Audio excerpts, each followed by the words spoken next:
Imagine a society where the wealthiest few don't just influence laws, they write them. Where they don't just benefit from policies, they create them. Where state power isn't just swayed by wealth, it's wielded by it. Sounds familiar? Well, over 2,300 years ago, in his great work Politics, Aristotle identified a system of government he called oligarchy, rule by the wealthy few.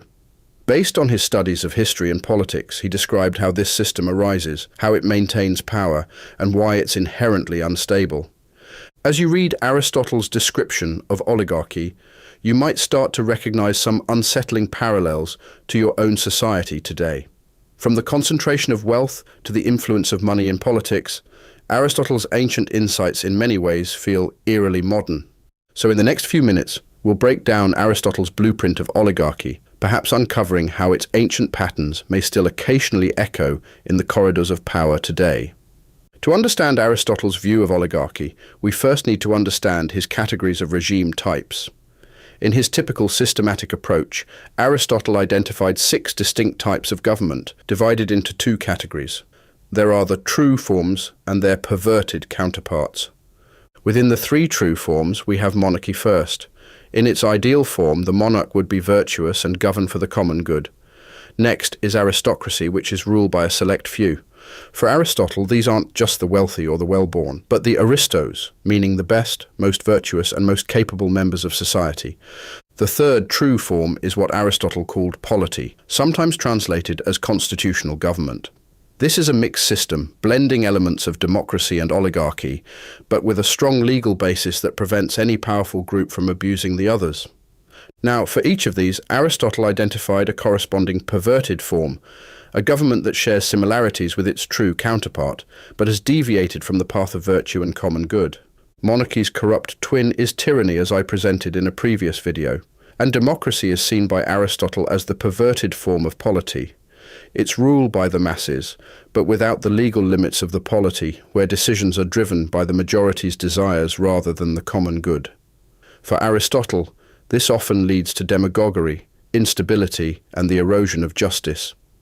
And finally, we come to oligarchy. As Aristotle notes, the poor and the rich fight with each other, and whichever side wins doesn't set up a fair or popular government. Instead, they see political power as their prize for winning, and one side sets up democracy, while the other sets up an oligarchy. Remember, aristocracy is ruled by the aristos, or the best. Oligarchy, on the other hand, is a perversion of this ideal. In an oligarchy, focus shifts from the welfare of the community to the interests of the rulers themselves. It's no longer about who is most capable or most dedicated to the common good, but about who has the most money or property. In aristocracy, leaders are chosen based on their ability to govern well and their commitment to the public interest. In oligarchy, the path to power is paved with gold, and the purpose of rule becomes the preservation and expansion of the ruler's wealth and influence. This transformation doesn't happen overnight. It's a gradual process from usually polity, democracy, or aristocracy, and often subtle at first. Perhaps wealth starts as just one factor among many in selecting leaders, but over time, it becomes the dominant or even sole criterion. Or maybe virtuous leaders slowly begin to prioritize their own interests over those of the community. Aristotle noted that oligarchies, like tyrannies, are forms of government where power is used to benefit those in control rather than the broader community.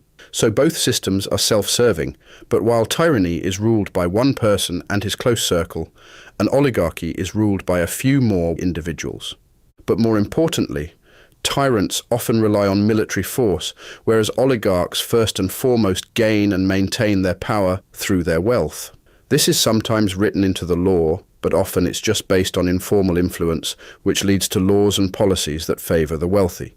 The main point is that power is kept within the wealthy few, either through high property qualifications for holding office, or by making the process of running for office too expensive for most people.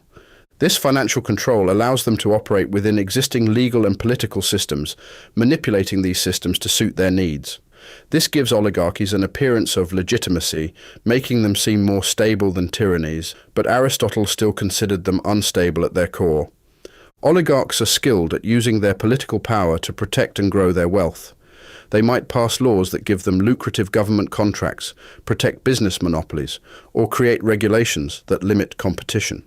These tactics can sometimes lead to supreme oligarchy, where the wealthy have unchecked power and ignore any appearance of cultural or constitutional limits. In these cases, decisions are made solely for the benefit of the ruling elite rather than for the good of society. This disregard for the common good is another trait that oligarchies share with tyrannies, making them similarly dangerous to a state's stability. Also, like tyrants, oligarchs tend to distrust the general population. They might disarm the common people and hire foreign mercenaries to guard against potential uprisings. This reflects their very real fear of losing control, leading them to keep the poor at bay, sometimes even pushing them out of cities by making urban living too expensive, or taking more direct measures to maintain their grip on power. Aristotle pointed out that oligarchy isn't a single uniform system, but rather a spectrum with different types. On one end, there are extreme forms where only the very richest have power. In other forms, a small, powerful minority controls the government, and while it might seem open to those with modest wealth, it remains firmly in the hands of a gatekeeping inner circle. So how do these oligarchies come to power? Aristotle explained that it often starts with a gradual shift. A small group of people begin to accumulate more wealth, which in turn allows them to gain more political influence. As their power grows, they shape policies and institutions in ways that further increase their wealth, creating a cycle where wealth leads to power and power leads to more wealth. A system that seems democratic or aristocratic can start to slide into oligarchy without most people noticing. Over time, certain signs become clearer. The wealthiest begin to control all key government roles and institutions. Merit and ability become less important than wealth for gaining leadership positions.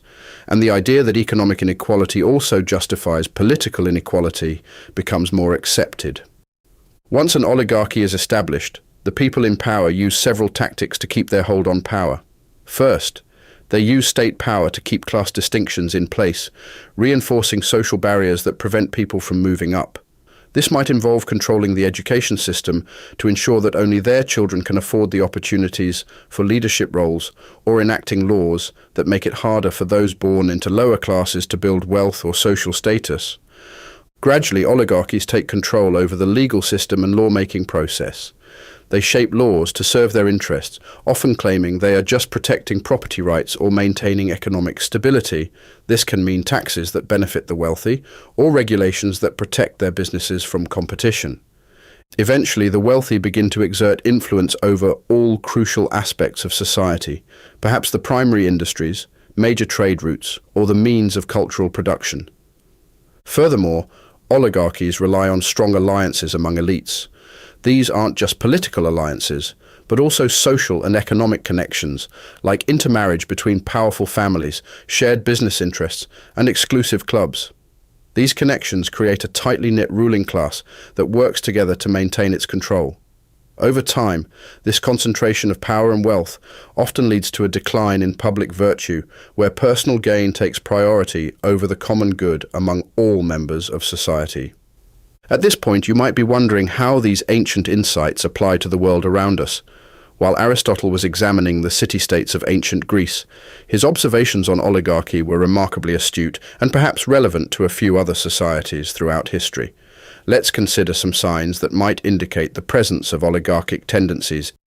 First, look at laws and regulations that benefit the wealthy at the expense of the general populace or society at large.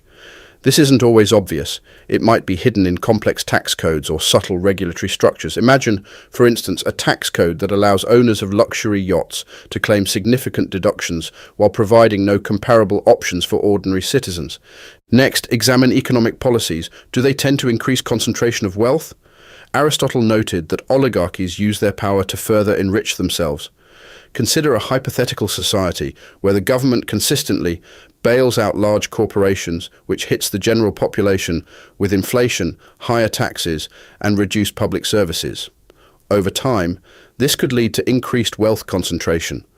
Another key indicator is access to political office. In a true oligarchy, only the wealthy can realistically attain positions of power. As mentioned, this might not be an explicit law, but picture a hypothetical political system where running for office requires millions in personal funds or backing from wealthy donors. This effectively restricts political participation to the rich or those supported by the rich. Related to this is the question of who has genuine access to lawmakers and regulators. In an oligarchic system, the wealthy few have the ear of those in power, while ordinary citizens struggle to make their voices heard. Imagine a scenario where industry leaders regularly hold private meetings with lawmakers and powerful bureaucrats to discuss policy, while requests for meetings from ordinary citizens and smaller organizations are usually denied or ignored. Also look for a so-called revolving door between government and the private sector. If you see a constant flow of individuals moving between positions of political power and high-level corporate roles, that might indicate the kind of close alliance between wealth and governance that Aristotle associated with oligarchy. Picture a situation where a high-ranking official in the finance ministry leaves his post for a lucrative position in a major bank, or a former minister getting hired in a corporation within his former portfolio. Social mobility is another crucial factor. Aristotle understood that oligarchies work to maintain class distinctions. Consider a hypothetical society where the cost of education has skyrocketed to the point where only the children of wealthy families can attend universities without incurring crippling debt, thereby limiting opportunities for advancement for those from less affluent backgrounds. Remember, Aristotle didn't see these as isolated factors, but as symptoms of a political system that prioritizes the interests of the wealthy few over the common good. No society perfectly fits any single model of governance, and elements that might appear oligarchic could exist within various other political systems. The key is to look at the overall pattern and to consider how political and economic power are distributed and used. The good news is that Aristotle found oligarchies to be inherently unstable, second only to tyrannies in their short lifespan. The bad news is that they are often replaced by another perverted form of government. He recognized that political regimes fall for many reasons, but he saw revolt as a primary cause, particularly in oligarchies. One interesting observation he made was about the introduction of new cultural or ethnic groups into an existing political community. He argued that this could be a significant source of instability and conflict, especially if these groups don't quickly develop a shared sense of identity or common purpose with the existing population. Internal conflict among the oligarchs themselves is another major factor. This could be a situation where a small group within the oligarchy becomes greedy and attempts to monopolize all the offices of power. Aristotle noted that his hyper-concentration of power often leads to resentment and conflict within the ruling class, destabilizing the entire system. Perhaps the most significant threat to oligarchies, in Aristotle's view, comes from popular revolt against state-sanctioned oppression. The constant tension between the rich and the poor creates a powder keg of social unrest. He also noted the role of populist leaders. These figures would emerge and capitalize on the people's discontent by promising reforms. While this will sometimes lead to one of the three so-called true regime types, Aristotle observed that they often result in a new oligarchy or even tyranny. Another fascinating insight from Aristotle concerns the generational aspect of oligarchic decline. He said that the children of oligarchs, raised in luxury and comfort, tend to become degenerate and weak over time. Meanwhile, the children of the poor are hardened by their difficult circumstances and become tough. This disparity equips the poor to rebel successfully against their rulers. As we wrap up, Aristotle's analysis of oligarchy provides us with some timeless insights into the dynamics of wealth and power in governance. From the gradual rise of oligarchic rule to the tactics used by the wealthy few to maintain their grip on power, these ancient observations may, perhaps, maybe, resonate a bit in our modern world. I'd love to hear your perspective. Are there parallels you can draw to your own society? Feel free to share your thoughts in the comments. And if you found this exploration valuable, please consider joining our Patreon. Supporters get access to audio-only versions of our videos, and your support is crucial in our mission to bring these timeless ideas to a wider audience. Thank you for watching.